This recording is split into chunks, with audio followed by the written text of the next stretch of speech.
All righty, welcome in. Hanna Time, Cornelius, Brad, Hanna. Global Sports Broadcasting Network. We're going to talk about baseball. We're going to talk about soccer, women's soccer, NFL, lots of NFL. Boxing, Fidel Hernandez coming on, promoter. Big fight in Phoenix coming up in September. Vegas has a Formula One race coming up in November, and a lot of controversy over it. We got Man City, the Madman, coming in at the bottom of the hour. Much, much more right here on Hanna Time, Global Sports Broadcasting Network. I'm going to give you 30 seconds. You know how you do it, right? Here we go. 1, 2.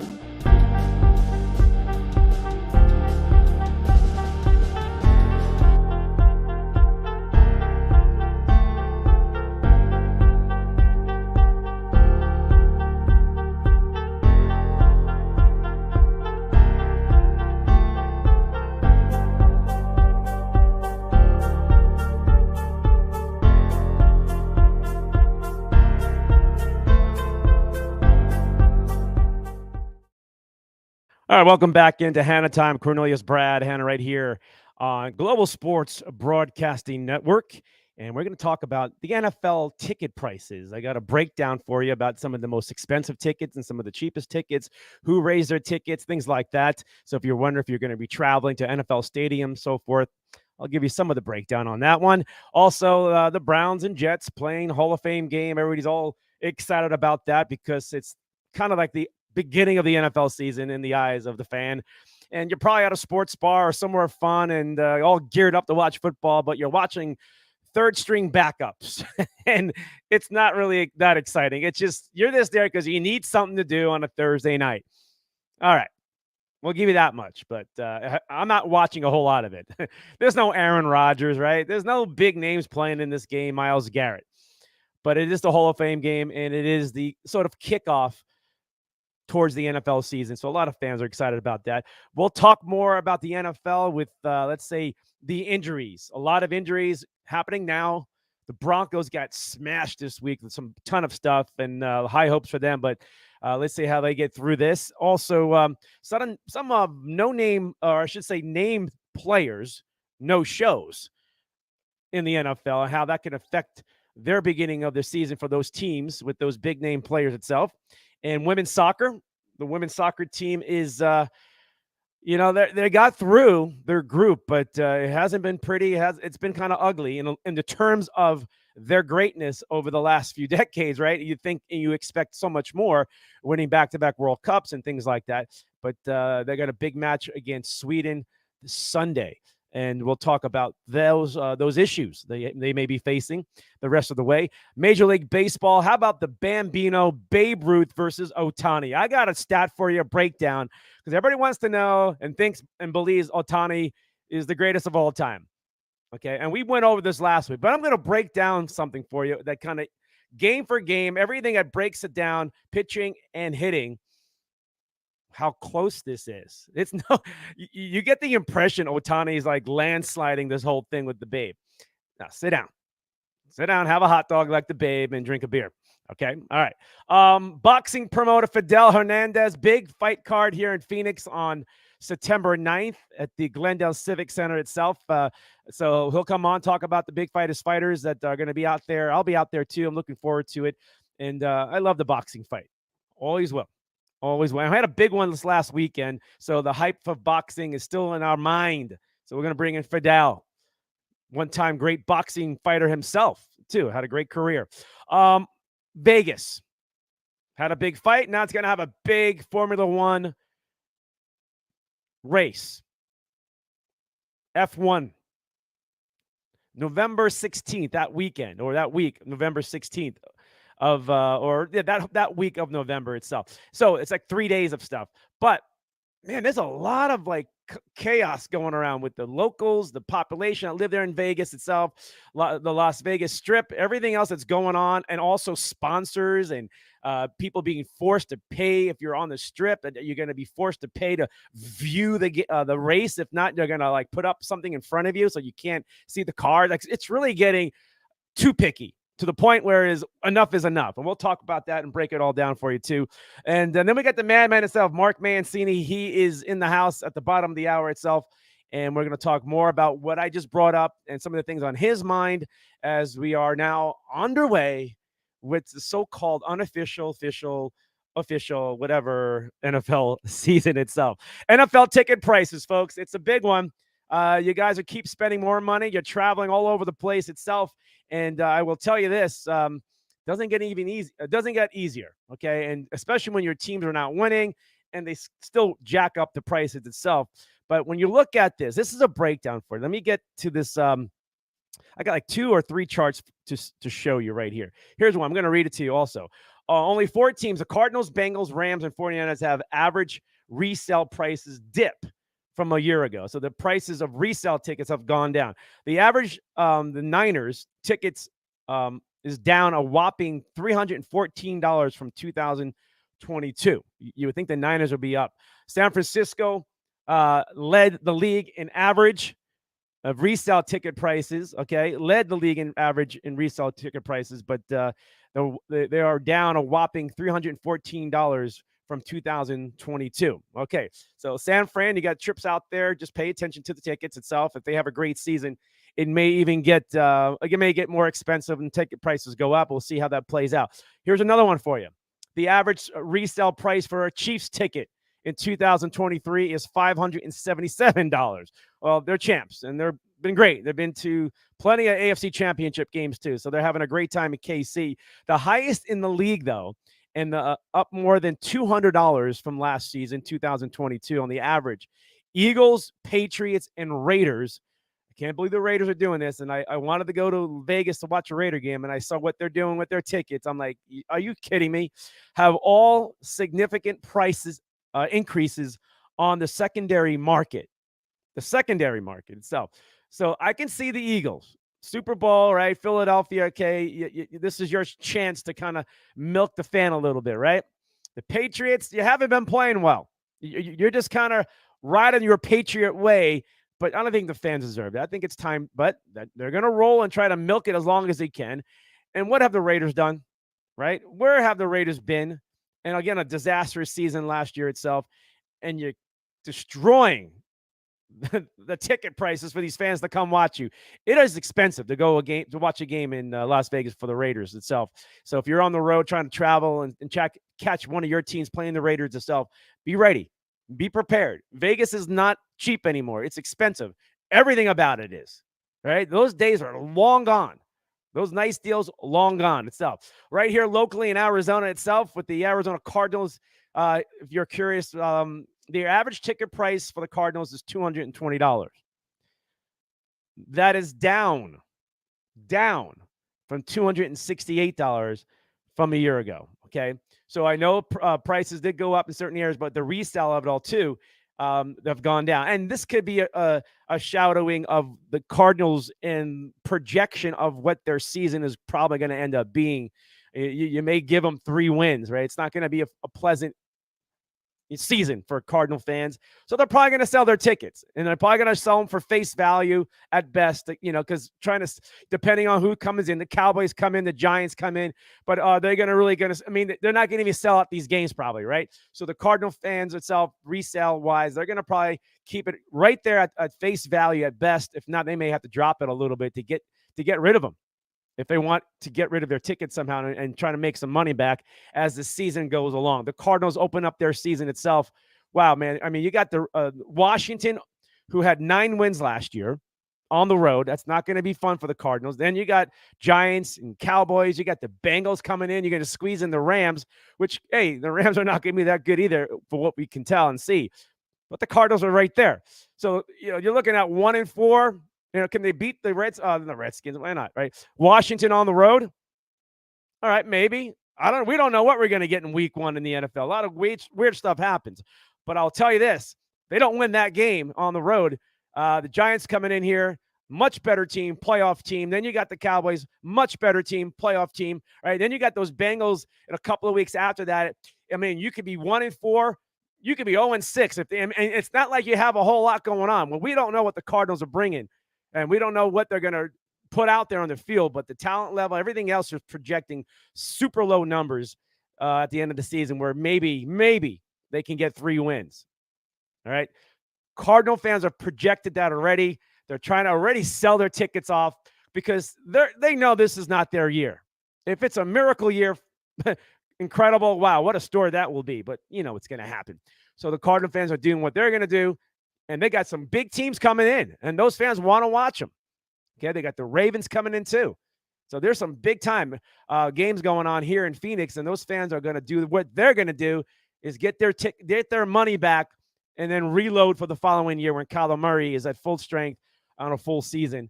But hey, we're hearing some like chirping rumors out there in Arizona, right over at State Farm Stadium, that the new rookie Tune out of Houston is really opening up some eyes. I mean, we haven't played games yet in the preseason, but I've witnessed him in his first practice out there, and it's got a strong arm, sideline to sideline, and a great touch for it too. So we'll wait and see. But there seems to be interest, some chatter with the coaching staff. At least people are at least hyping that up, that he plays well in preseason.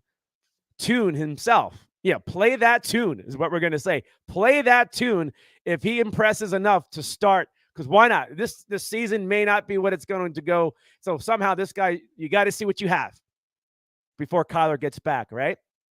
I think Cardinal fans are also wondering and itchy about that. Colt McCoy's there.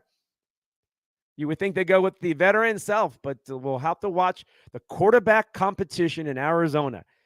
Sounds like it's for real, folks. And when there's smoke, there's fire. So we'll have to wait it out and see what happens next week as the preseasons begin and the Cardinal fans itself. And if you want to sell your tickets, it's okay. Cardinal fans, don't get upset with them.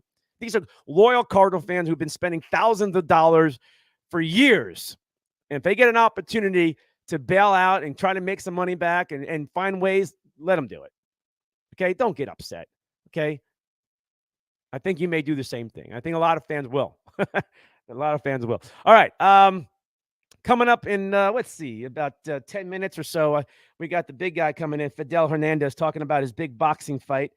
He's all excited about it. He's got to log in. And I got Mancini. Also, he's going to come in about 7:40-ish, all right? About 40 minutes after the hour itself. I got some fans popping in. I do want to say hi to some of you guys, too, some of you ladies out there online right now, if you're out there. Let me see if I can pop. There you go. Dave Hoffman. I will bring a team that will compete. You're talking about Jonathan Gannon. I hope so. We'll see. But competing doesn't mean wins. May not win. That's what he said. May not win, but won't roll over. It's possible, right? You know, at least want to see some competitive games. Stephen Harris, how you doing, buddy? Appreciate it. Hi to you too, man. Greg Eric, I have season tickets and will attend every game. Greg says every game. The heck with those Cowboy fans, right? Just because I enjoy the attending the games itself. All right, so that's a good. I mean, that's okay too. It's your ticket. You got value, man. And Jets, Joe Allback, watching his Jets Hall of Fame game. Jets, Jets. He's all pumped up. Christopher Joseph, how you doing, buddy? What's up with you? Bell and Bowl in the house. And let's see here. Eric, Greg Eric, and Dave Hoffman, right on. These are professional athletes. Their future depends on their performance. Sure. Kareem Abdullah. How you doing, Kareem? What's up, man? Great guy. Hoffman, every game I'll be there. Hoffman says he'll be there barbecuing. Him and his barbecue or tailgating crew. Paula in the house. How you doing, Paula? Nice to see you back in the show itself. At the top of there, we're looking at Christine Breon. How you doing? I know Breon's been going through a lot, our close friend, but he's strong and mighty as ever, like the Iowa cornfields. Let's see here. I got Brody. Let's see. Sue Brody. How you doing, Sue? Appreciate you. Thank you so much. All right. Okay. All right. Let's roll on here a little bit. I'm going to get back to football in a little bit. I just kind of warmed you up for that, but I got a lot of football, and I'm going to try to see if I can save a little bit when it comes to Mancini coming in about 25 minutes or so itself. Okay, here we go. Yeah, these are not fun faces to look at right now. They won got out of their bracket. They finished second in their group stage, right? Which is something that we did not expect. It's the first time 12 years. In 12 years, U.S. women's soccer team has not looked as strong in the past. And is it just time and age, new blood? Are they coming on strong? Maybe they'll figure it all out in the next round of out of 16. But they got a big game against Sweden, and they're a good team. They are good. And the way USA, I mean, when you don't score any goals and you draw, and you have another game where you tied 1-1, okay, and you barely won another game, you're not scoring goals. Something is not right. New coach, new people are pointing fingers at the coach for the USA team. But I think age and maybe just maybe you're overconfident, right? There is that. When you win so much, I think sometimes you got to work extra hard to get and stay at the top. And age has something to do with it also. And please respect the USA on your shirt itself. That's another thing that we always talk about with the USA, with the women's team itself. Here's another stat here. This has come from Carly Lloyd itself. Carly is really hard on the former USA women's soccer player who is legendary when it comes to all this stuff. She's now a studio broadcasting host for the World Cup. Says you're lucky to let's see, you're lucky to not be going home right now. And she's right. One loss in those two ties they had, they're gone. That's how close this was going to be a big story, a big upset story, and an embarrassing one. Okay, where the USA soccer team itself took a lot of rip with their national anthem stuff again, and their dedication and loyalty. So when you represent the USA and then you don't show up, you got to show up. Okay. And right now, a lot of fans are not, the TV ratings are not as high also for the USA women's, the World Cup itself. Not like the old days, right? And you wanted that money too. Okay. It's tough, right? But the USA team is always a good team, always one of the best in the world. And we have owned that part for many years now. But now the big test. If they can come through and changes and reverse this, the women's soccer team, Carly Lloyd itself, very concerned. Her former teammates out there playing with some new blood out there. We'll find out what happens Sunday because you lose, you're gone. So if you want to watch a soccer game and with that kind of interest, got to watch it for Sunday. Don't forget, it's in Australia itself. So check your times and everything else. Everything is like complete opposite for what we're doing, right? Time-wise. All right, so let's move on a little baseball, okay? And if you're thinking about postseason wins, right, this was always kind of hyped up. Some of the teams at the top, the Yankees not having a great year, very average. The Astros having a great run again. The Cardinals had a bad year. The Sox are very below average team. Then there's the Dodgers again. The Giants had some great years, San Francisco Giants, but those numbers are basically packed with those big World Series they had, since 2000 it says. Yeah. So, but as the bottom of that, right, the Orioles, the Padres, right, the Blue Jays, right, they're the Diamondbacks, if they can pop in there. Are we going to watch the next 10 years and this is going to look differently? Or is it always going to be the big market teams staying around? I think the big market teams will stay around, but we're going to see teams like the Tampa Bay Rays are just really always right there at the second tier. They've been in the playoffs a lot too. And the Braves itself, right? We're going to see a lot of the teams that are losing, moving up a little bit. The game has changed. Why has it changed? Why has Major League Baseball had changed? Let me show you something here, folks. And teams who did this right. I've been hitting this all baseball season long. Look at this graph. Okay. This is a graph that goes back to 2014. Okay. And it shows you baseball's average year by year. So we go back to 2014 was 251, the batting average, right? 254, 255, right? 255. And then it starts to drop. 248 in 2018, right? Then was it 252, a little bit bump up, and then it drops 3 years in a row. The COVID stuff, everything else, really the game, the long ball, the launching of the home run, striking out. So you have that window between 2018 and 2022 where baseball was struggling to score. I mean, to hit the ball. It was home runs or strikeouts. So there it is, a lot of red there.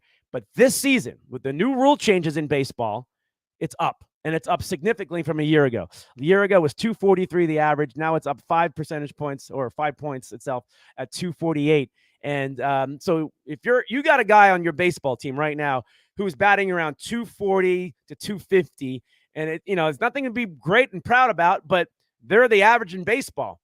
and you want them up at the plate because they're hitting the average in baseball, right? We don't have a whole lot of 300 hitters anymore. Remember, you always had a lot of 300 hitters in baseball. Well, now with the rule changes, we're seeing a tick up in base stealing, a lot of hit and run, a lot of movement on the field itself, a lot of more speed, more contact hitters also. The baseball draft did it. Only a couple of pitchers went in the first round for the baseball draft, which means they went after position players in the first 2 rounds. It was really lopsided. But I always say, and it always will be, and you know this too, pitching always will beat good hitting, okay? And there was a lot of good arms that kind of went by in the first 2 rounds because teams are seeing the numbers and projection. They always follow the numbers, right? But man, pitching numbers, folks, pitching numbers itself. So just keep watching baseball and watch this itself. But watch how your team makes changes year after year to match what has happened this year and follow. Remember, everything's a copycat, right? They're copying now, right? They're copying out. How about this? You know Barry Bonds, right? And a lot of people unhappy. And, you know, I have my reasons not to be happy with him. There's a lot of, but he's a Sun Devil. So I kind of have a little close place in my heart as a Sun Devil. But here's a fun fact for you to watch and to read here. And coming up here in a little bit is Fidel Hernandez here in about 2 minutes or so. If you went 2 for 5 with a home run or a homer and singled every day, you would finish your season with 162 home runs, 810 total bases, 324 hits. Okay, that's not even thought about, right? Thought upon, right?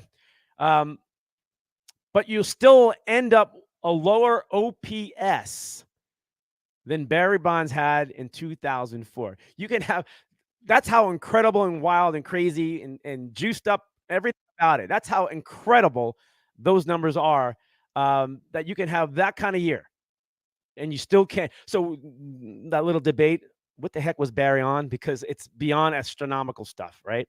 All right. Let's see. Coming up in a little bit after I get Fidel Hernandez on here, I got the Madman Mark Mancini coming in, and we're going to talk boxing, the big boxing fight coming up. It's September 9th at Glendale Civic Center itself. And Fidel has always been bringing the fights to Arizona at a highest level, and it's growing. It's growing. Let me pop in Mark Mancini first, the Madman, and then Mark, how you doing real quick, man? Hey, a nice little vacation, baby. We had like 3 weeks off. We got a little tan and everything. I'm wearing a 42 shirt, man. Oh, that's Jackie Robinson or Mariano Rivera. That's how I say. Oh, boy, yeah. It was free, so I decided to put it on. Yeah, the Jackie Robinson shirt. Man, what about the Diamondbacks? Little City Connects going across the – has the best City Connect? And we got football, the Jets, the Browns, baby. Everything's going, man. Yeah, and we got boxing in Arizona. Fidel, come on, let's pop in Fidel, the promoter. And, hey, man, we got to give him props to one of the great fighters we've had here.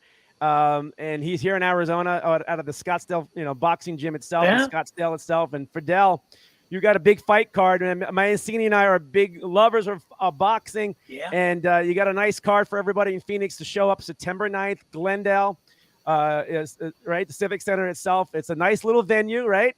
And you've been hitting that venue quite often. But let's talk about that big night for you.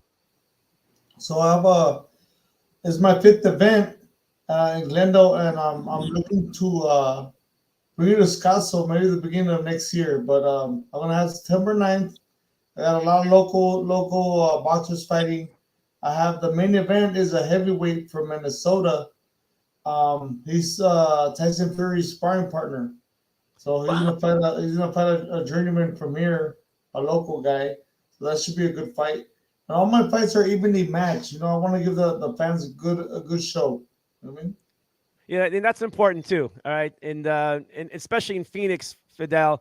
There's been attempts many times in the past to have big fights here, and it just hasn't grabbed, right? And you're making your push for it too, and you put together some nice cards and nice fights for the fans to come out. And but you got a nice name, you got the sparring partner for Tyson Fury itself, and I give you plus 2 thumbs up and a couple of ding dings. Because, when you get a little name on your fight card and a little extra for it, people will show up. And that's what a promoter does, man.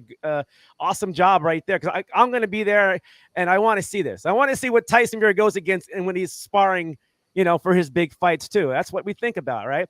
Have you looked at him? And I'm sure you have often, but what do you see with the sparring partner of Tyson Fury?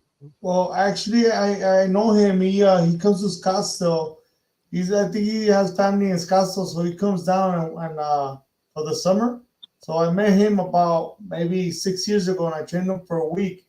Now he's 6-1. And I asked him, "Who'd you lose to?" He said he got disqualified. He hit somebody back of the head. So Oh, Wow. I guess it wasn't really a loss, no. But he's a good kid. He's 6-1. He's from Minnesota. So his name's Colton Warner. You can follow him on Instagram. He's Tim a good Warner. kid. Okay. And I have a lot of other local fighters here that are making their pro debut. They draw a lot of people. So this will be a good show. Right now I have 6 fights matched up, and I'm working on my 7th fight. 7th fight card. Oh, so you are a number 5, and you said you're going for a 7th fight for that night. Adding to it, is that what you're saying? Yes. Oh wow, that's nice. That's nice. And So help me out too. I'm Go also ahead. going to have a couple of people there. Have you ever heard of Mark Kerr? Yes. UFC legend. He'll be in attendance. Um, See, then, promoters' phones are ringing all the time, man. Yeah. And former world champion Paul Banky will be in attendance. I have a couple of people showing up, supporting. Okay, and we know that helps too. People like to see stars and things like that. Fidel, I work with Chris Farina. He's a big time boxing photographer, and so I used to work with him, and he would give me one of his cameras, and all he made me do is go look for the famous people and take photographs because there's money there. You sell those photographs, So we got to get names in those seats too, and I know that's a big part of a big fight night too. So. That brings up an interesting point. When you look at boxing, I know there's been a few sports that we've kind of, I don't want to use the word fallen off the cliff, guys, but we've seen horse racing kind of go off a cliff. Heavyweight boxing kind of gone off a cliff with the whole, ever since Mike Tyson. But it's nice to see the sport being resurrected. And I guess the big thing I want to suggest is, we've seen the head injuries with boxing and they the protectiveness. Is there anything that gets this sport back to where it used to be when you look at it? I mean, you're being a promoter and everything, because I remember the Kenny Nortons, the Muhammad Ali's, the Cassius Clay, all the whole 9 yards with these guys, even the middleweights. The middleweights are always the best, man. The We love the Pazienzes, the Hearns, all those kind of guys. But how do we get this sport, moving to where we used to have it with that decade? Well, it's just because nobody wants to lose their undefeated record, right? So they're cherry picking opponents, So right, or like Canelo, he's picking guys that are lower and they gotta go up 2 weight classes. No, that's not. To me, he's gonna have an easy fight. He's gonna beat them easy, so they're not competitive. So my events, since I fought professional, I try to match them up evenly, so the fights are fun and exciting, and people love it, and they want to come back to see my show, right? That's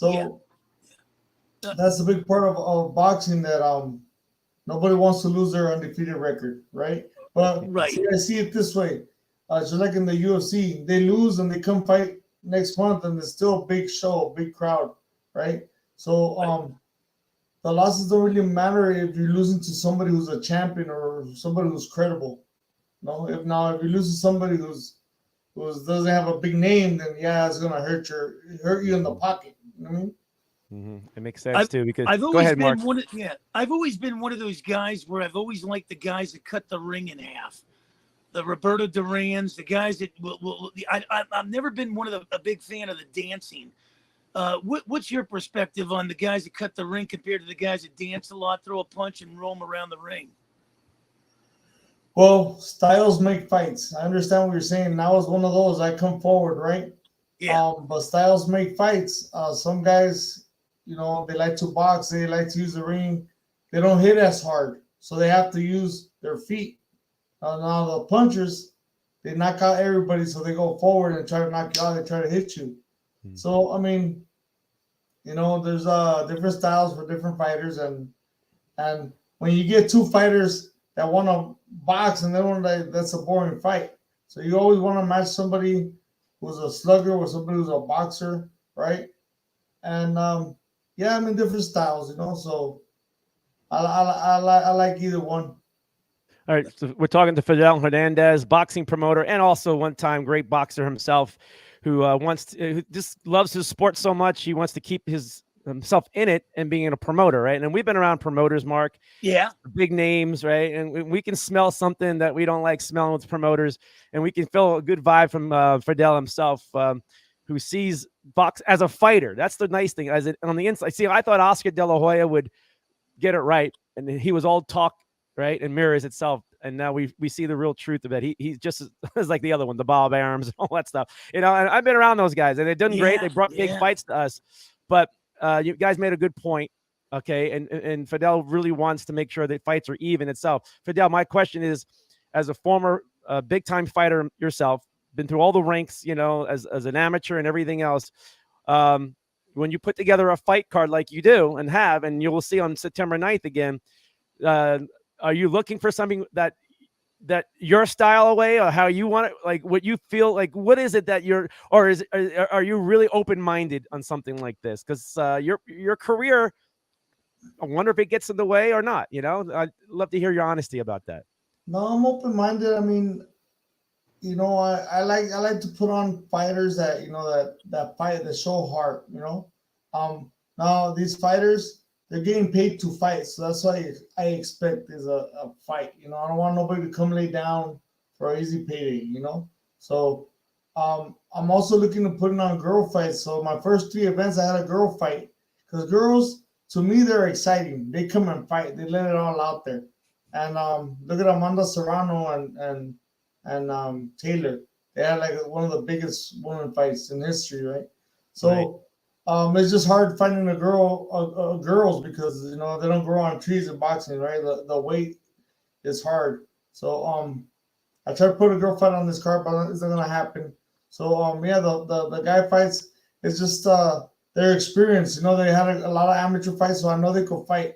I don't like to put a guy on the ring that's green. That looks like you pull them out of the street. That's embarrassing. I don't like that. That brings up an interesting point, Fidel. When you look at being a promoter and you look at some of these boxers, I've always said to myself, and people might disagree with this, I look at character over talent. Talent is good, but if the guy doesn't have a good mind frame, as far as it's hard to deal with and stuff, that could be a problem down the line. How much do you put into character and over talent? No, a lot. It has a lot to do with it. The nicer the guy is, or the more people he pulls. You want somebody who's gonna sell tickets because that's the business I'm in now. Money, right? I'm trying to make money, but I'm trying to give the people a good fight. So the guy could sell tickets, and that means he's a good fighter. He's a crowd pleaser, right?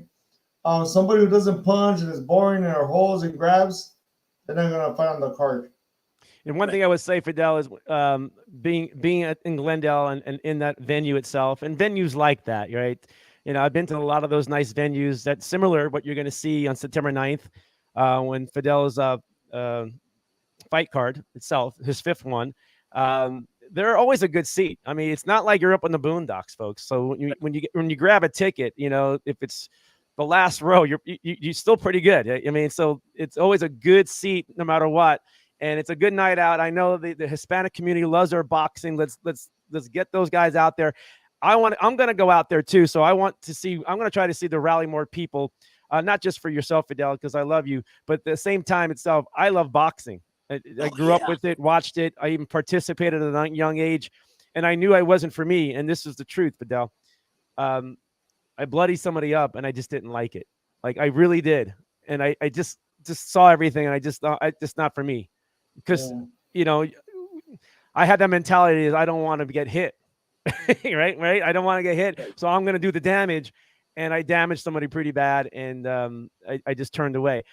So my heart's in it, and I watch fights closely, like any other fan does. but I want this to succeed itself. So I want to rally people out on September 9th to get on out there and support boxing, the local fighters itself, right? We love the UFC stuff. We love fight game itself. But the boxing fight itself, and I don't know what the ticket prices are. I didn't check. Can you help us out? So the rings are $75, middle section are 60, and general admission are 45. I have VIP tables for 1,000. There's 10 tables. I only have 4 left. For the VIPs? Yeah. Dang. And, I'm liking this. Good job, man. Thank you. Yeah, $45 in the GA section itself, folks. Oh, I've bought beers and hung out and stood the whole time, and it's just fine. It's a lot of fun, man. It's like if you're a bleacher guy, or the end zone guy in football, it's still a good time, man, and it's fun. Cornelius, some guy was all like, "Hey, do you have more ringside seats?"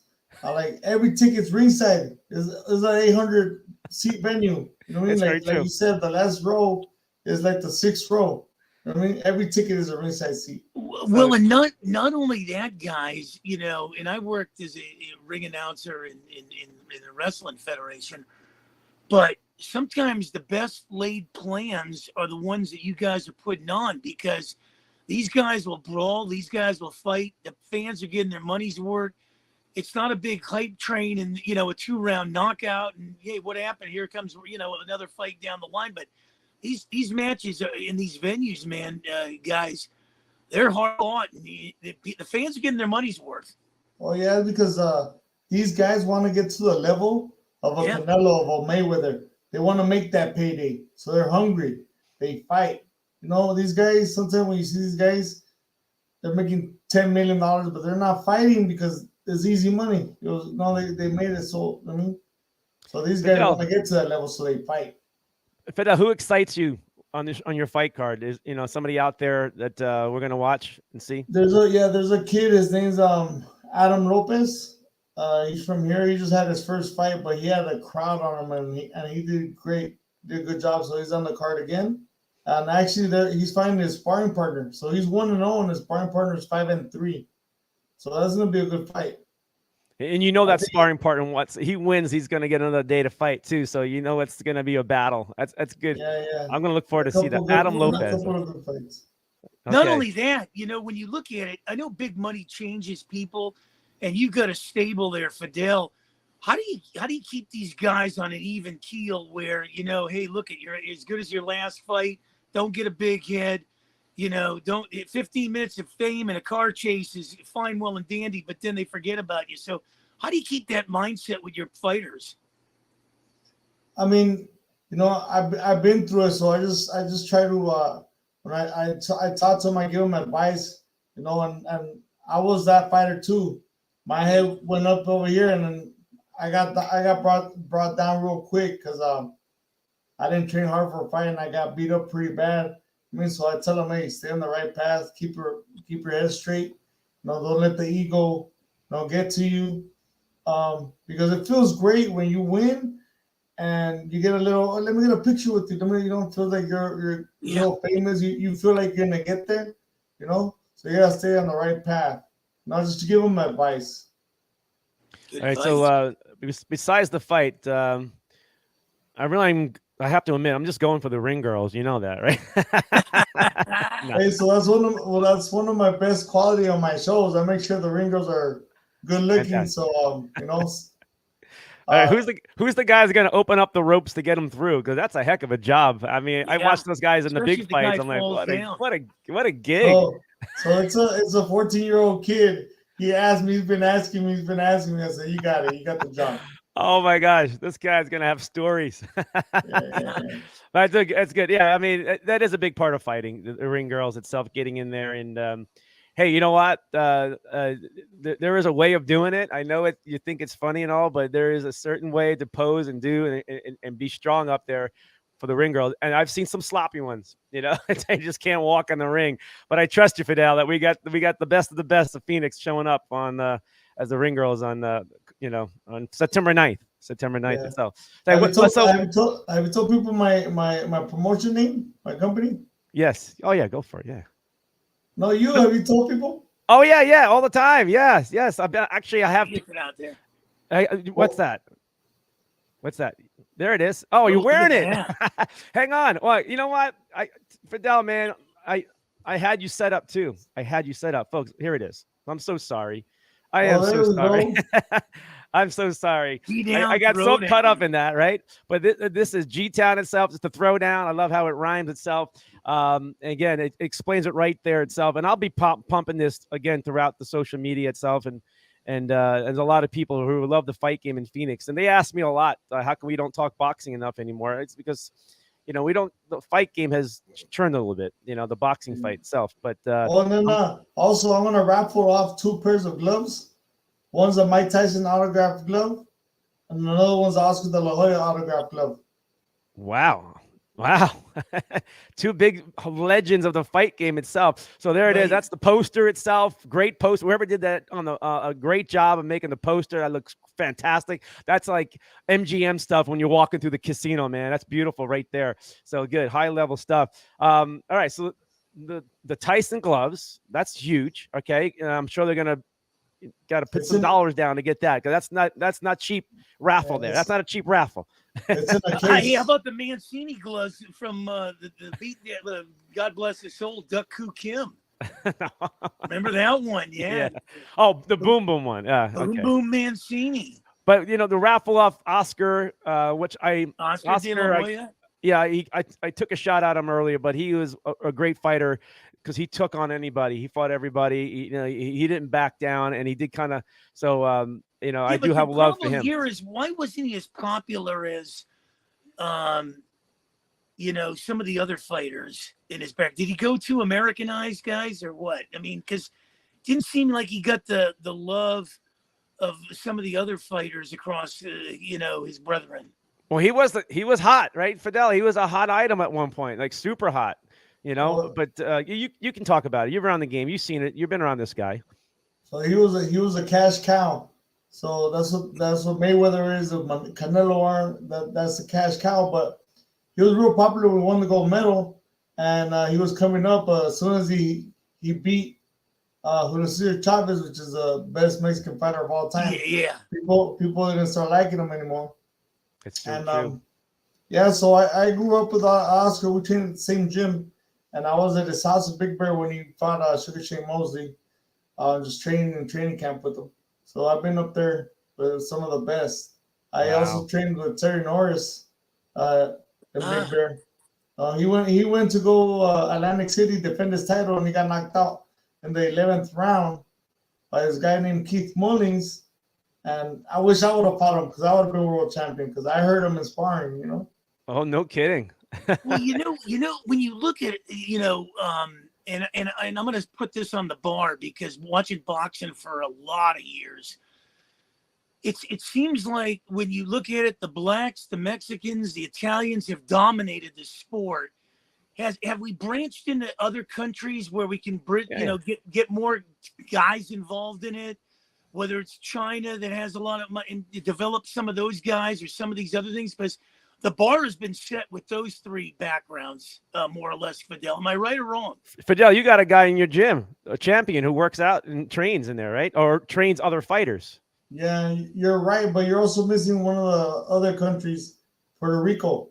Yeah, that's another one. Yeah, And well, you looped but them all. Yeah, yeah, now it's like really worldwide. Like you have all these Russians, Bivol and Betterviv. Then you have the Japanese or the Chinese Inu, and then the Philippine guys. But now it's all worldwide. You know what I mean? Which is Yes. beautiful.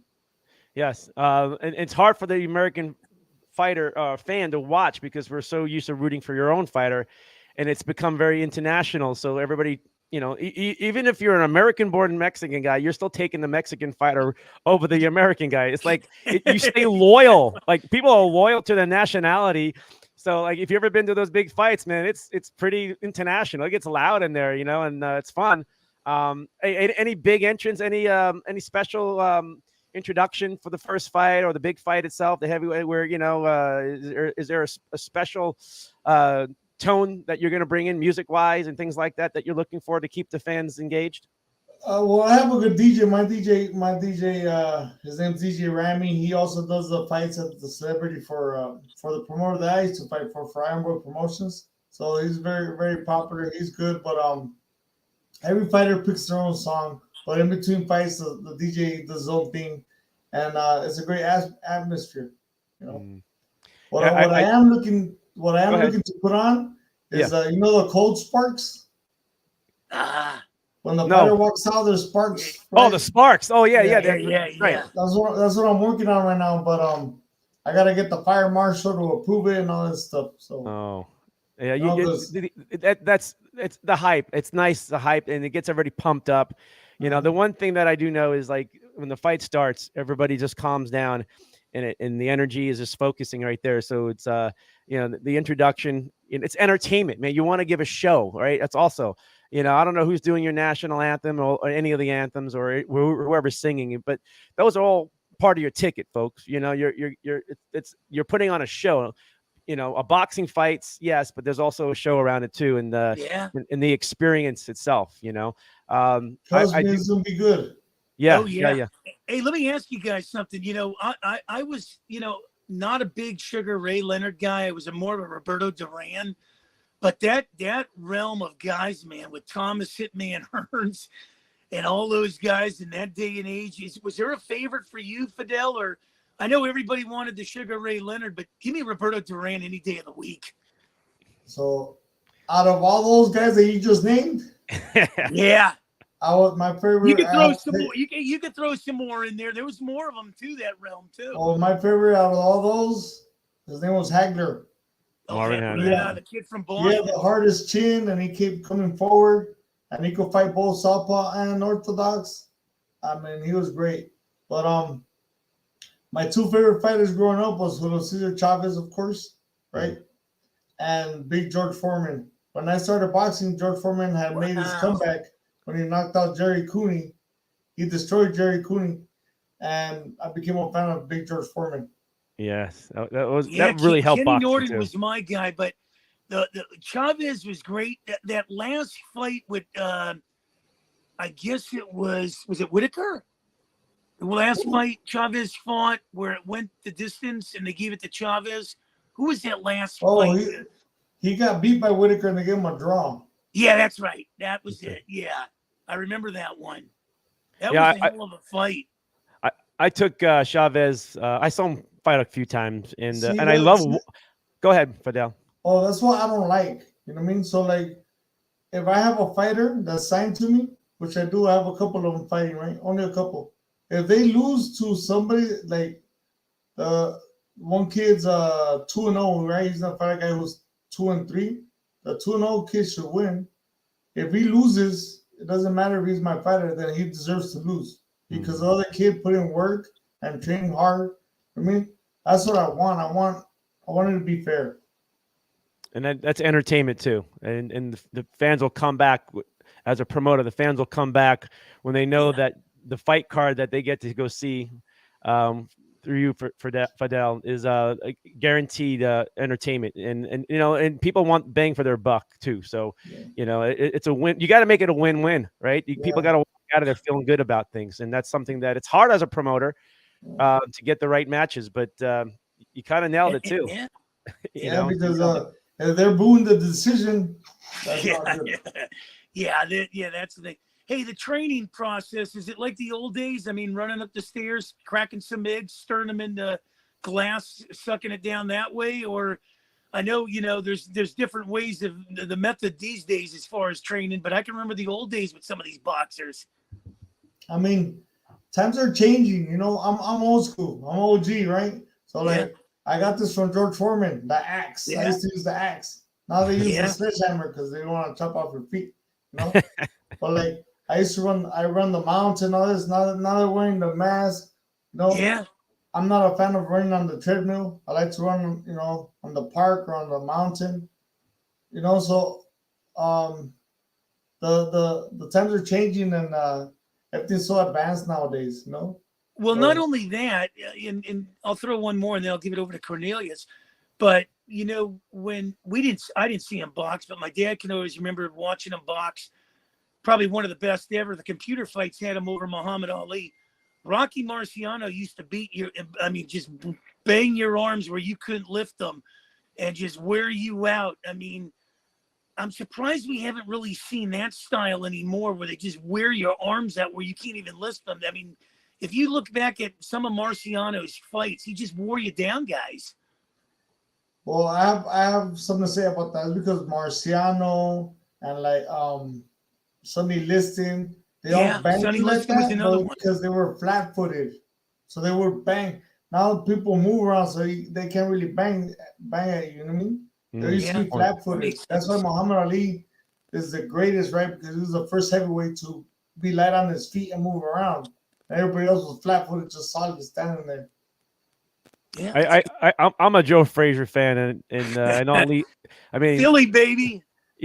I mean, I think Frazier's maybe the greatest of all time because the way those fights played out. I mean, it was pretty much an even the way it played out. And Foreman had, I mean, Frazier had a great career prior when Ali was, basically out of boxing, right? So we kind of missed some of those years, and maybe we would have had more Frazier Ali fights. Who knows, right? But you can't when two fighters can't stand up and get out of their corner, and one just throws in the towel, and the other one is like, "Thank God," because I couldn't get off my stool and get off like that. That is fighters leaving it all out. I know it was a hot night, in Zaire and everything else, but to me, those are memorable ones too. So I think myself is Smoking Joe. I love his style. Wow. He puts his face in there and he takes hits and he keeps coming and he's got that hook. I mean, what a style I used to love watching. Yeah. Well, yeah, but you know what? My guy, if you remember, and I don't know if that was a Thrilla in Manila. Kenny Norton was my guy, and he broke Ali's jaw there. I remember that fight. Do you remember that was that the first one? fight. I think that was the first fight. Well, yeah. that was the Thriller in Manila. It was Thriller? Yeah, the Thrilla in Manila. Yeah. No, it wasn't. It wasn't. It wasn't with Ken Norton. Oh, it wasn't that. Okay, but I remember one of the fights with Ali, because I love Kenny Norton's style and everything. God rest his soul. Yeah, Norton got him. He broke his jaw, and so did Frazier. That one game. Yeah. That. Yeah, I know Frazier knocked him down. I think it busted up his jaw. That's when Ali wore the red shorts. Right. I think it's the last time he wore anything other than white was that fight. Okay, the red shorts itself, and then you're right, the Norton fight. So, which a lot of people thought Norton won the Yankee Stadium fight. That was another, one of those. But we need more memories, Mancini. We need more memories of great fights. We want top. Hey, how about Hector Macho Camacho, man? Oh, I love Camacho. That's a great story, but it's sad too how it all played out. Oh, yeah. I mean, Fidel kind of tapped into it. He kind of sank a little bit, but he rediscovered and found himself and caught himself. That's one guy who just could not. He what a good, loving man too. People don't realize it. Yeah. But he got too far to the edge, man, and lost it. I got to meet him. You kind of remind me like the Spinks boys. They were something, but they just kind of went off the cliff too. Michael and Leon. Mostly Leon. Yeah. Mostly Leon. So, but Fidel, I know you have a lot of history and you know a lot of these fighters and you're around the fight game, judges and all this stuff too. The one thing I want to ask you in a few more minutes before we let you go, and we're talking to Fidel Hernandez, boxing promoter for OG Promotions itself. Talk all night with him, man. Boxing's great, man. Yes. People can't talk boxing. No, and Fidel definitely has more stories than I even tapped into, by the way. September 9th, Glendale Civic Center. We got a bunch of fights. He's working on his 7th fight for that night. He's already got, I believe, 6 right now. You got the sparring partner, Tyson Fury, in the ring, a heavyweight fight, which we would love to see big guys in there. That's nice to see. And then we got this Adams kid that he's excited about on his 2nd fight, but he sees something in him. So those are the nice things that we like to see. But when it comes to picking the judges along the side of the ring, can you take me through that process? What you need to go through? I don't have nothing to do with it. The commission you don't. is the commission. So the Arizona MMA Boxing and MMA Commission, they rotate their judges because there's MMA fights, boxing fights. So I don't know how many judges they have on their roster, but they rotate them on events. So I don't have nothing to do with that. Are you ever concerned that a MMA a judge and trying to do boxing, like who has more experience? Like what is that process? I know you don't have to hire these guys, but is that a concern of getting the best boxing knowledge ref in there or judge in there when they're mixing it up with the MMA stuff? Like that to me, I felt a little questioning in there. So no MMA judge has judged a boxing fight. Okay, There's all only right, boxing referees. all right. So we Boxing clarified judges. that. Okay, thank Hey, God. I wanted to ask a question. Mike Tyson kind of reminded me of the old guys, with the Muhammad Ali's and that whole, but he couldn't seem to get past the Vander Holyfield. When you look at, and I got to, talk to Deontay Wilder, he can't seem to get past Tyson Fury. Does this become more of a psychological thing when they dominate and there's just one guy to keep standing in the way, whether it was, Fury and Wilder or, Tyson and Holyfield? That one guy seems to be in their way that they can't seem to move. How do you look at that? Because I don't think it's psychological because I think the first fight, I do think Fury won it by a lot more points. But I mean, look at he hurt him. He has what it takes to win. Is just landing the right punch. Throwing it at the right time. It's like just like in football, it's a game of inches. yeah, So you got to throw the punch, and he doesn't duck or he catches him, right? So I mean, he has a chance. But yeah, I mean, Fury. I mean, he likes to talk. He gets in his head, and he probably does. He's more experienced. So, yeah. I mean, it will get to my head. So one time I fought a black kid up in California, and I was weighing in, and he told me he was going to eat Mexican food for dinner tomorrow night. He was talking about me, right? I'm like, all right, well, you know what I mean? Well, I do my talking with this, you know what I mean? yeah. And I beat him unanimously, but yeah, you know what I mean? That gets in your head, you know what I mean? That's too good. A great story. All right, Unbelievable. Fidel, I know I got you for almost 35 minutes itself. I'm going to pop it on the screen, Mark. Hang in there. Yeah. G-Town Throwdown itself on September 9th here in the Phoenix metro area, Glendale, Arizona. Glendale Civic Center itself. Tickets are ranging. Oh, you got $1,000 VIP table. Awesome. You got what, $85 seats, $65 seats? Am I hearing 75, right? 60, 45. All right, and the 45 is also a great seat too. So just get out there, have a good time, drink your beers and things like that. But just going to give everybody a little quick idea about the venue itself. Here's a little snapshot of itself. I got the OG banner in the background over the ring itself. I don't know what fight that is, Fidel, but you can tell right away you got a great seat, folks. This is fantastic itself, and it's a great environment. And the energy is always good. Okay. And that looks like I like that little combo there. All right. So Fidel itself, I appreciate you coming on, man. All right. Great info. I wish you the best of luck as always. I'll see you fight night. I'll try to say hi to you. I know you're going to be a busy guy, but if I can, slap your hand, I got you. And I appreciate you so much. And again, OG, this boxing promotion itself. He's the big fight guy. He works a lot of fighters out of the Scottsdale gym itself. Yeah. Right there on Scottsdale Road by Shea and everything else. So, get in there and see what he's all about there. But also look him up to the OG boxing promoting fight itself. We're going to do number 5, round 5. And remember, you can't spell boxing without the OG. So good. Follow me on OG Boxing 77 on Instagram. Thank you, guys. Unbelievable. Fidel, you're the best, baby. Thanks, All right, Mark. there we go. All right, Fidel and Sal Hernandez, big fight September 9th, folks. Get out there, see it too. I'll be out there. I'll have fun. We'll talk. See, that's the great thing about it, Cornelius. We can, that's what makes us what we are, man. We don't stumble when we're talking boxing or hockey, and some of these guys can't do it.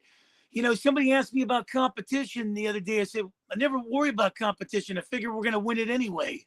Right. So there's the big poster, beautiful itself. Look for it too. It's going to be all over social media as it is going on right now. And if not, get your tickets, folks. September 9th, big boxing venue itself in Glendale, Arizona itself, the Civic Center. Football, baby. The football, the Hall of Fame game today.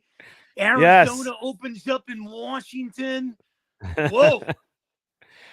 Hey, Mark, I got you for a little bit. I got to tell you something real quick. I had a buddy go to Vegas.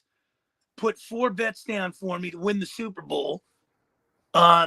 Jets, Jags, Falcons, and Redskins. And a Falcons couple and of, well, that's a I'm lot of high, money. If you win a lot of money because you know they're I'm long high shot. on the Falcons, man. The Falcons, man, are loaded for bear, man. Ritter's good. They're gonna. I don't know yet. I don't know about Ritter yet. We'll find out. You know, I'm telling you, man, that division between the NFC East and the NFC South, best divisions. But I've been on other shows, and let me tell you, man, you can hold me to it. The Green Bay Packers will have the worst record in the NFL this year. I think the Cardinals may be there or the Rams too. I mean, I don't know what these teams are going to put out there. I mean, there's a lot. We got to wait and see. Let me tell you, there's going to be teams in the AFC that are going to petition to get in the NFC. It's so easy, right? It's so easy. Unbelievable. But look at the Jets, man. The Jets, man. I'm telling you, keep your eye on them. You know, tonight, I'm not a big New York guy. Yeah, I'm having a big game tonight, or at least the Hall of Fame game. Not a lot of players, big names. A lot of third strings in there too. But that's why it's great. I'm glad you know what they should do?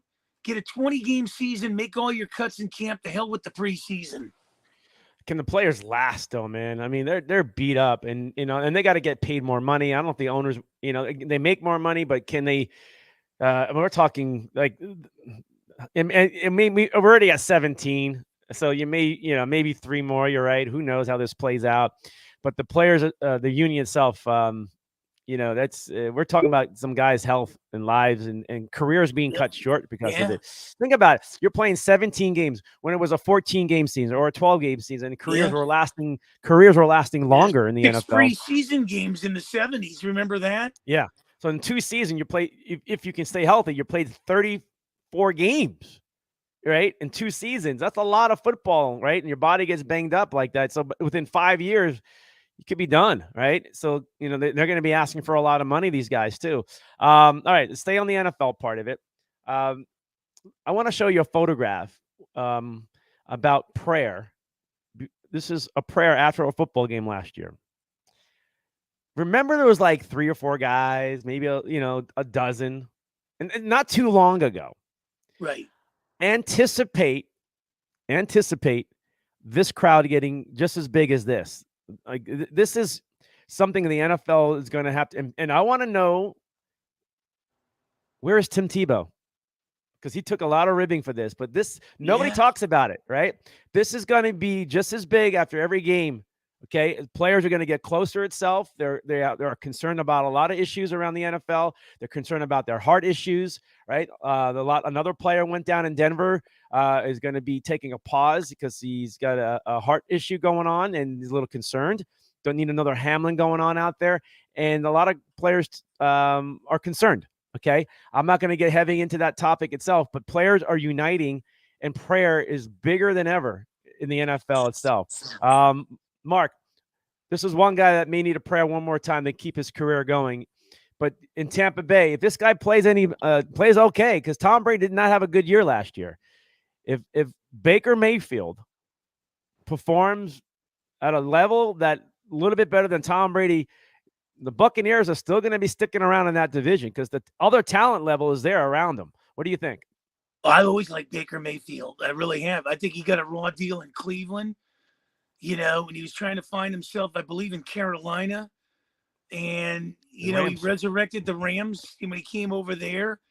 This guy's a high presence. When you look at a guy like this, it kind of reminds me of Kirk Gibson, Justin Turner. These kind of guys, they're magnets in a clubhouse, and you need that kind of thing. Rich Hill, type, and that's what you're lacking today. I've always liked him, and you're right. I think it's, like I said earlier in this conversation, you look at the NFC East, which is going to be a dogfight, and you look at the NFC South, and then you look at those other 2 divisions, and you probably got Detroit and Seattle, and maybe Minnesota and Seattle, and then everybody else trying to find out who's going to be the worst team in the league. But yeah, Baker Mayfield's a winner, and I just think he's been, not used properly in some of these cities.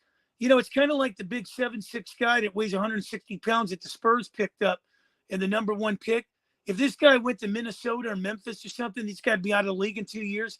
But Yeah. since he's a raw talent going to San Antonio, they have a good culture. They have a good foundation. He'll do something. And that's kind of like when I'm looking at Tampa and stuff like that. So I like Baker Mayfield. All right, I'm going to roll through some things here in the NFL news. But I look at this one here. If you can read it on the screen, it'd be great. The head coach for the Tennessee Titans just picks up in the offseason. He's got his wide receiver, Hopkins, right?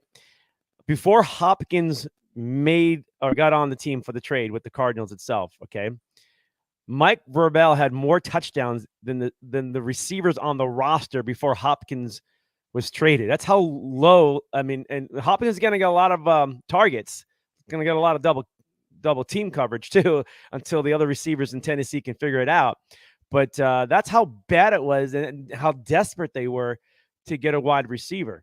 And Hopkins is a great pickup for them. But their head coach had more touchdowns than the guys who were on the roster itself. That's how well, sad and I that like was. Vrabel a lot. He's done wonders down there in Tennessee, but they kind of remind me of, like the Dodgers or some of these teams that they run through the regular season. Then when the playoffs, they're bounced out in the first game or the second game. So I think a couple of years ago, they had the home field advantage, and Cincinnati came in there and plugged them out. Because one guy only, this guy, Derrick Henry, he's talking about the contracts. Yeah.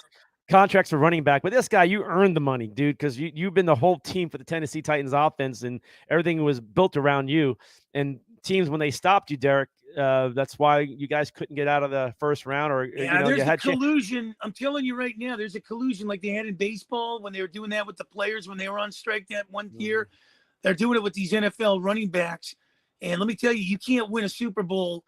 Kansas City did last year. I don't know how, but you can't win a Super Bowl without a running game. And you need that. And Ezekiel Elliott's sitting there waiting. There's guys in Philly that are looking around. The Colts are holding out on theirs. Chargers. How do you let out? What are the Chargers doing?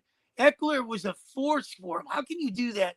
I love Herbert. You gave him money. You surround yourself with a great offense.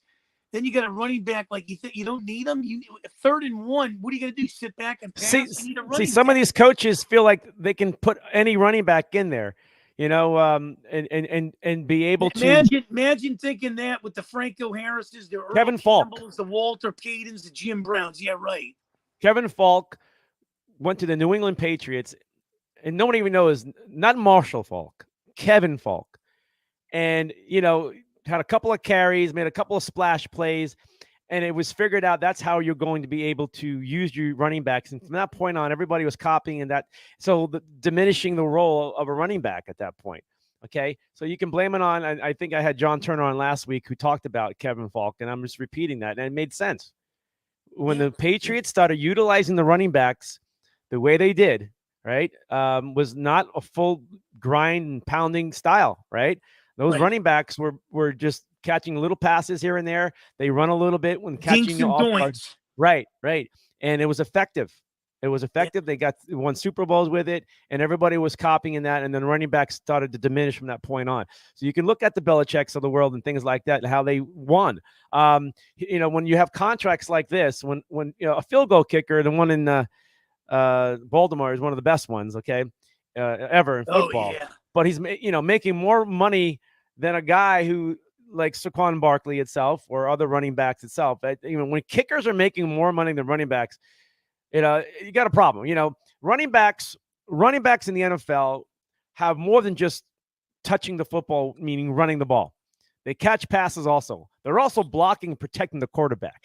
They're also reading the defense at the line of scrimmage and calling out signals. They got a bigger role. People don't realize how much more is going on. How about guys like Darrell Revis in the NFL when wide receivers came to Revis Island, you couldn't find them. I mean, nobody was running on him. They didn't want to, face him, and that's another, position where it's lacking. Good point, because those wide receivers are making more money. They get like maybe 4 touches the whole game. Yeah. Right. And things like that. So how the heck are they making, because the game is built around this new style, this new way of open offense, but it doesn't make sense. Show me a Bill Belichick team with the Patriots that kind of just got away from Revis in the heyday. Those wide receivers never wanted to go over there. They wanted on the other side. Yeah, I mean, you get any of those. It all started with Mel Blount with the Steelers. Oh, Once yeah. once Mel Blount got everybody wanted that kind of a guy who shuts you down. And the teams that won Super Bowls usually have had that kind of. I don't know what the Chiefs don't really have that guy. In the NFL right now, I mean, if you think about the Chiefs' run overall, it's not like they've had this great defense. They've made enough plays. They've also snuck up on and avoided the opposition too. Buffalo played Cincinnati. They didn't have to deal with that. They dealt with a Jaguar team that beat the Chargers last year that was just still celebrating by the time they got to Kansas City. I think in order to beat, the Chiefs, you gotta figure out a way to limit Mahomes to Kelsey. And that's how you beat them. I mean, the Steelers did a good job in one of those regular season games where they went in there. But I think that's the mindset. I'm not high. If you told me, would I take Mahomes or Justin Herbert, I'm probably taking Herbert because Herbert will throw 5,000 yards every year, 4,000 yards. I like that kid. But he didn't have the targets that Mahomes had. You're right. So well, no, they're pretty good in LA, but they don't have a really good coach in LA, the Chargers. Well, that's the problem. That'll be the first guy out the exit door when they struggle. Staley can't coach. I mean, that's the bottom line. He needs to go back to the Rams and learn more under McVay.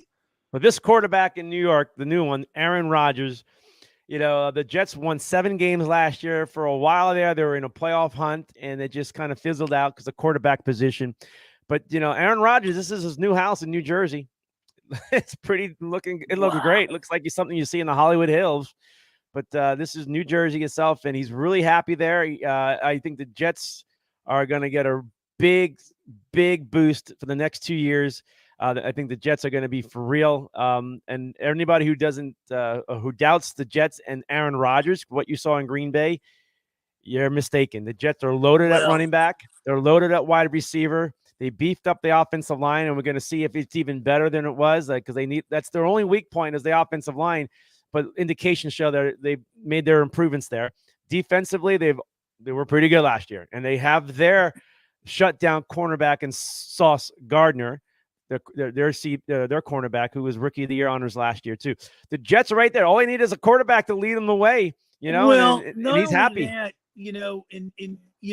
this guy, if you go back to the Jets, you look at Namath, you look at Richard Todd, people said, well, Brett Favre came over there, but Brett Favre was really beat up by the time he got there. Aaron Rodgers has a swagger about him. He's got ice in the veins. He don't care what people think. And, this guy could be a coach when he's done too. I'm telling you right now, watch out for the Jets. And I've been saying that last year. People say, the Jets, this, that. But they've slowly built something there. And when you leave a team like Green Bay, I saw Drew Brees leave the Chargers. The Chargers were never the same for a decade. I saw Harbaugh leave Stanford and the 49ers, and it took them a while to get back. Mm-hmm. That's why I said the Green Bay Packers will be the worst team in the NFL. They're not going to win with Love there. You got to get the experience. And you don't get the experience carrying a clipboard for 16, 17 games. You got to get the experience taking your hard hits on the field. Packers ain't going anywhere. And they be careful what you wish for, Green Bay, because when you let a guy like that go 18 years, and you've had Brett Favre there with all those years, we're getting back to the Lynn Dickey days in Green Bay, buddy. Oh, no. All right, I'm going to go through a couple of things NFL-wise. Bosa in San Francisco holding out, right? And he's asking for more money, and guy's been great for the Niners. Yeah. He's been the heart and soul of that defense. He's a wrecking machine.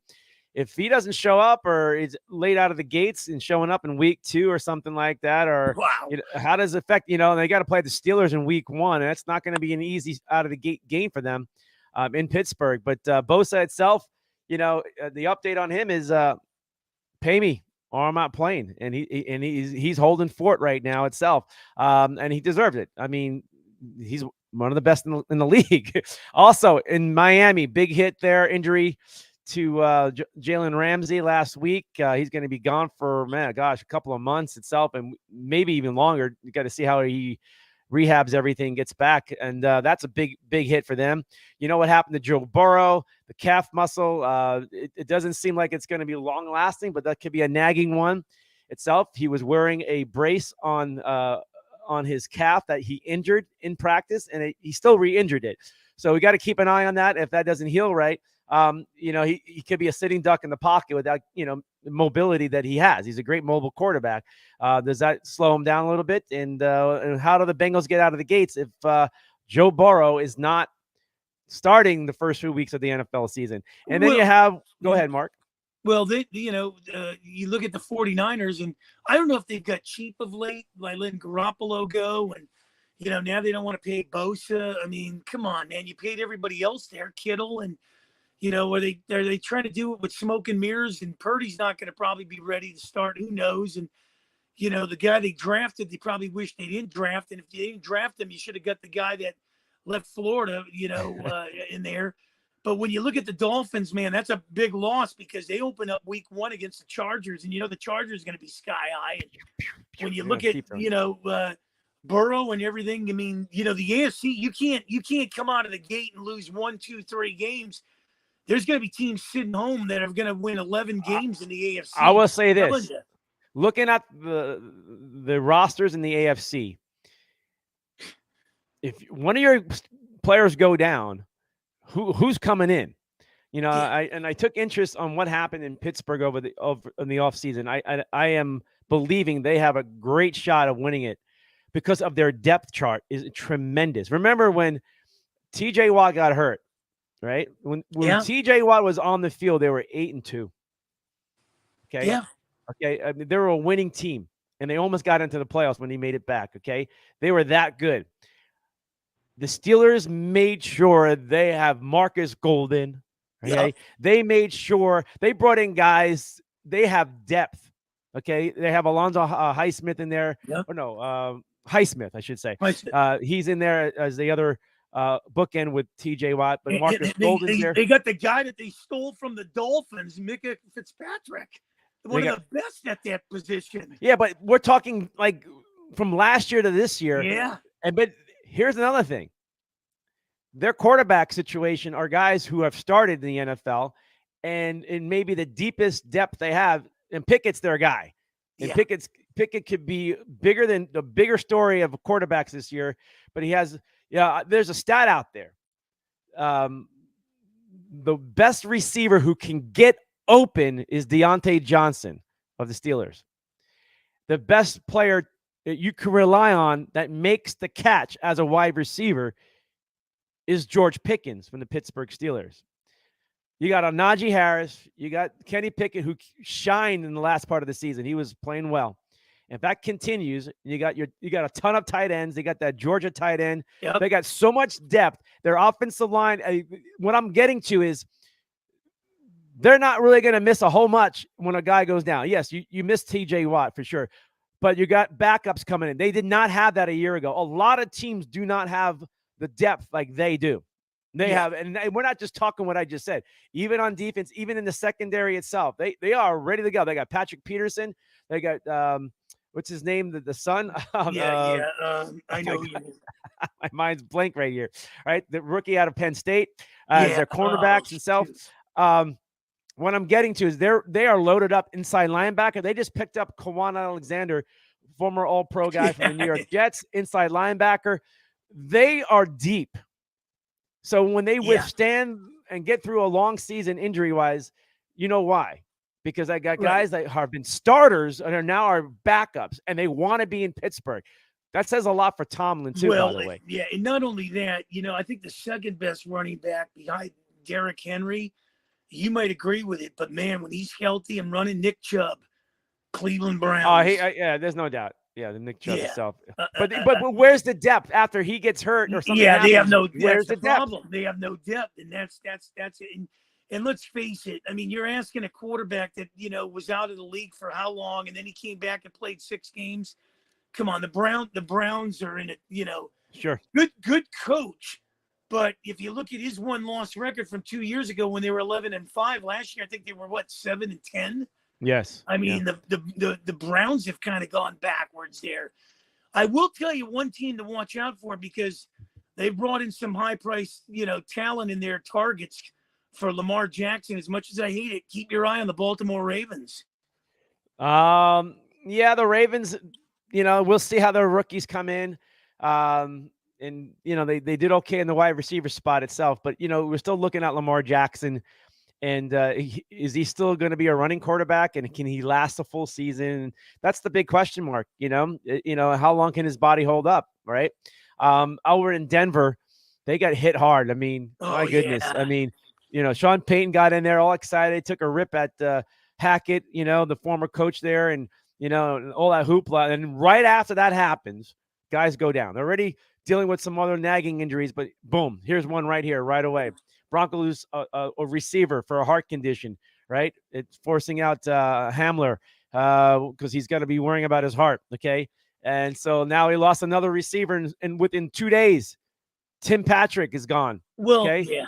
I mean, and ACL stuff, he's gone, right? Then today, they lose a linebacker, Jonathan. My mind's slipping. Anyway, he's gone.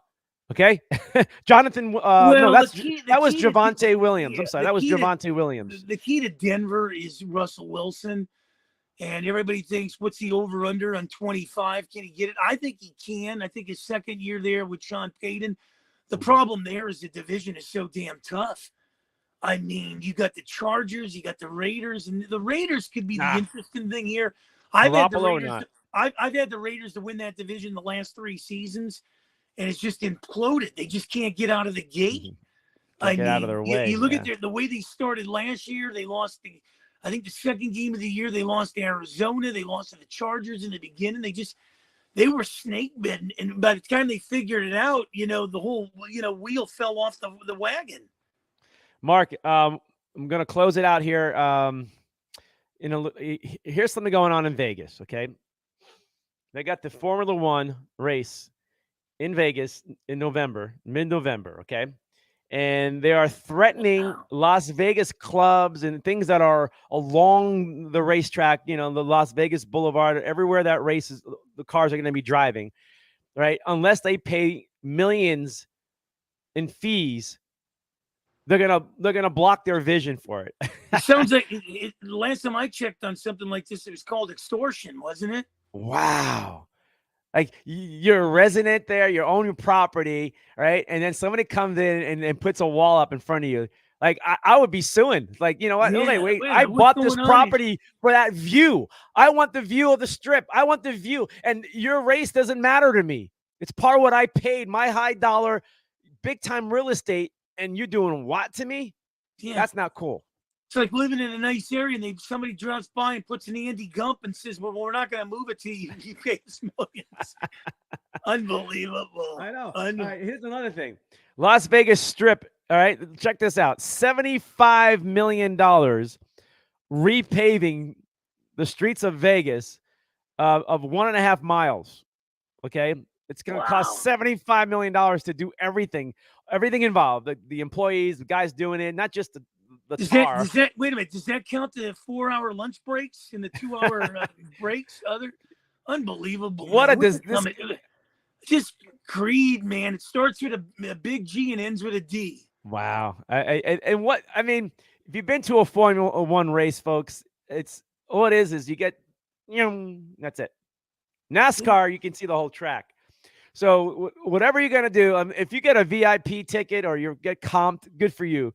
Because to me, it's just a party with some cars going around. It's if NASCAR takes a lot of hits, this is going to be embarrassing. And are they going to block the windows like the flamingo of the person who bought? It's unbelievable. Think about that. Horrible. Yeah. Hey, Mark, are you almost done for the night with me here? Because there was one more thing. I may save it for next week. Okay. Yesterday in baseball, baseball player took himself out of the season for alcoholism. Domingo Herman just pitched a perfect game for the New York Yankees not too long ago. Here's a photo of him in Oakland when he just completed a perfect game itself. It's the 4th perfect game in Yankee history itself, the most in baseball. Great moment. But he was dealing with a lot of alcoholism, right? He's an alcoholic itself, or he admitted it, and he's done for the year. The Yankees say, go take care of yourself and see where you're at. Maybe spring training if things are cleared up. And he just pitched a perfect game himself.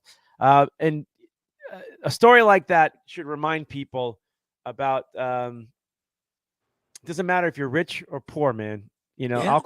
Alcoholism is everywhere, and we see athletes, megastar athletes, ruin themselves because of that disease, addiction itself. Okay, and I feel for him. He had a great moment, pitched a perfect game in baseball, Yeah. and here we are, maybe a month I've later. witnessed a perfect game.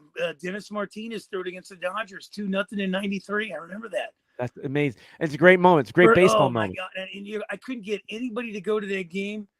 And I was dating my wife at the time, and she said, "Okay, we'll go." And I remember it was an amazing game, 2-0, and nobody wanted to go. The Montreal Expos, Dodgers, yeah, perfect game. So if you're curious to know, this is the history of perfect games in baseball by team. The Yankees have 4, Sox have 3, the A's and Phillies have 2. But here's my question. It once was the Philadelphia A's. So is that 4 for the city of Philly, or is it, what I'm saying? Like, just putting it out there. And here's a whole bunch of ones. Giants, well, there's Dodgers. The one with the Montreal Expos. That's the there one it is. I saw. So and there you have it. So the so, Pirates, now if you had no hitters, yes, the Pirates would have been on that because 76 they no hit the Dodgers. Did Doc Ellis have a no hitter? Did Doc Ellis? Ellis? He threw a no hitter on LSD. Right, and then did John Candelaria get Candelaria one? Was Monday Night Baseball, 1976. He threw a no hitter against the Dodgers. Hey, we got to get a guy. And I interviewed him the other day. He's out of Portland. You'll like this guy, and he does he's a collector of vintage hats and jerseys of the 70s. Wow. And I thought it was the best decade of baseball with all those teams, the Yankees and Orioles and Tigers and Dodgers and Phillies and Pirates and all that. But the dude's got hats, and we were talking about the bicentennial year, and man, oh man, and what some of these hats are worth, and the uniforms back then. We got to get this guy. I can set it up, man. We got to. All right, we're gonna stick with baseball, okay? Yeah. Here's the Ohtani Babe Ruth comparison, right? And I've been holding out on this, but this is the most recent number. I would say maybe a couple of days old, but this still gives you an idea. All this love for Ohtani is fantastic, but let's put this in perspective. Here's a graph for you. So in 161 games to Ohtani's 166 games, okay? Babe Ruth pitching record was 36-18. Ohtani's 37-19. The Babe had a better ERA. Ohtani had a 3.08. The Babe was better, or if not, just slightly better. Okay, Ohtani's doing great things, but folks, if you're thinking he was so much better and this was like the greatest thing, you're still missing out what the Babe did at a time where athletes weren't working out the way they are and get all the special treatments and things like that, where athletes like Babe Ruth were drinking and eating hot dogs and running around. Ohtani is like the perfect athlete, character-wise and everything else. Babe was a great character, great guy. But, he wasn't going out hanging around women and, doing and the Babe still put up these numbers, right? This is pitching-wise, okay? So let's quiet down a little bit, folks, okay? Don't forget about the Babe itself, who resurrected baseball after the Black Sox in the 19 World Series itself, whatever it was. That's how great he was at a time where, he hit home runs too, right? Well, we can get into that later on, but pitching wise, when we get into it next week, and I'll tell you, and I had a debate with Kip Gross on this one on the show, that I'm not a big fan of giving an MVP to a guy in a last place team, because even if that guy wasn't on that team, I'd still be a last place team. So what would this guy, what's this guy doing for me? And that's the way I look at Ohtani in some ways. A lot of people might say a feared hitter. I'd take Barry Bonds any day of the week as far as a hitter over Ohtani, because when you look at what Barry Bonds did in his career, it was simply amazing. So, the Pirates selected and we'll talk about this next week too. Number 1 pick, Paul Skeens out of, who hits the baseball. He hits the baseball, and he's a great hitter also, and he may try it. Yeah. So, they went with it. They're, teams now are looking at guys that kind of fit their system. I thought Dylan Cruz they'd go. They went with Skeen. So, we'll talk about it next week, man. We'll also talk about the Pirates have a purpose. Their last 55 games to try to solidify something. They got pounded tonight 14-1 to Milwaukee. It's okay. They're going to regroup, and they have a lot of good youthful talent, and it takes time to develop it and stick with it. When we're talking about the Otanis of the world right now, just don't forget, folks, there were many great athletes that could have easily pitched and hit in baseball. Dave Winfield was a great pitcher for the for the Minnesota, the Gophers itself, right? He was a 4-sport star in college, but I'm just mentioning one, but there were so many other stories and guys that just stuck to one position, say. And Otani is showing that the door is open, that this is possible. We'll see if this is a trend or not. We'll see if the LSU pitcher out of Southern California, I think Capistrano area, who hits the ball a mile away, and he's awesome, and he's right in his old backyard in Anaheim area. My nephew pitched against him in high school and told me the guy's, was great in high school. He did well in college at LSU, and he was the best pitcher in college baseball for the LSU champions itself. And now he's with the Pirates, and we'll just see. We'll just see if we get the door is open, right, for this to happen in baseball itself. And I hope so. I hope we do see it. I hope, pitch baseball, you should be batting. You should be hitting the ball. Okay, if you're that good. The DH, I like it in a lot of ways, but if you can hit and you're a pitcher, you better get up there and hit some balls, right? Like the Greinke's of the world, the Zach Greinke's of the world too, who can hit a ball. Okay, CC Sabathia, right? Guy can hit the ball. If he was able to hit and practice it, these guys will be hitting the ball. If we go back to the 70s and guys were hitting the ball a little bit more, okay, now they don't even want him near the plate because of big contracts, and they're so afraid of them getting hurt, and running the bases and things like that. All right. I know we're up against the clock itself, and I wanted to throw this last one in there. I had the Barry Bonds things for you. I'm going to end it with this, Mark. One of my favorite crooners of singers of all time, Tony Bennett, passed away. He passed away. And I was very fortunate to watch him sing "Oh Beautiful" in the 1998 World Series. Okay, I know he had other national anthem moments, but if you ever get a chance, I know I posted it once, to get a chance to look for it, YouTube it, and listen to how he ends that song. It resonates in my ears, and I had chills down my spine. Wow. And I was very grateful to hear one of the greatest crooner voices, singers of all time. And I know he passed away at an old age itself, but I'm happy and grateful at the same time to have experienced that. But I just wanted to give him one last props. I know a lot of people were doing that a few weeks ago, but I waited for you, the Italian and the Italian. Tony Bennett, a New Yorker guy, but man, everybody loved him all over the world itself. Tony Bennett. Unbelievable. A legend. Legends never die.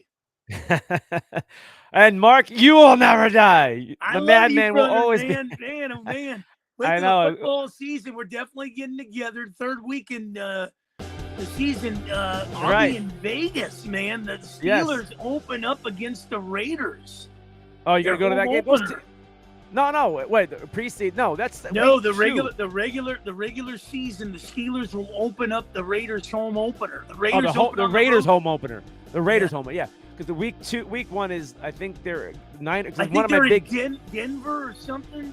But the Steelers play home against the Niners. That's one of my big week one matchups. I'm looking forward to watching itself. But a lot of people will be. But you're right. I wanted to go to that game and Raiders and Steelers because I was just going to go buy a ticket, and I said, screw that. That's How freaking much are expensive. The tickets? Mark, it's like almost $300, man. It's like stupid. That's like a Taylor Swift concert.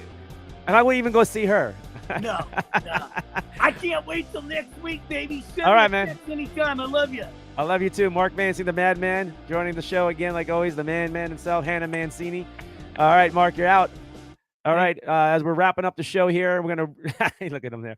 As we're going to wrap up the show itself here on it's Hanna Time, as we're going to close it out. Hey, replay the show. All right, we talked about ticket prices in the NFL, how some prices have come down, especially the resale prices of tickets. The Cardinals prices did drop, okay? Surprisingly itself, other teams, but the ones that stayed up were like the Chiefs, the Eagles, the Raiders, and the Patriots are at the high end of that, okay? So watch where you're buying your tickets, folks. Okay, it may not be worth your dollars football season. Okay, and especially in Vegas, I was just amazed how expensive they are for a team that really not a good football team itself. Hanna Mancini, Cornelius Brad, Hanna Time started at 7 o'clock on the West Coast, but we're wrapping it up here on Global Sports Broadcasting Network. We're going to see you next week. Football season's here. Going to have a lot of stories by next week. Let's get out of here. Bring it up. See ya. Love ya. Love in your heart.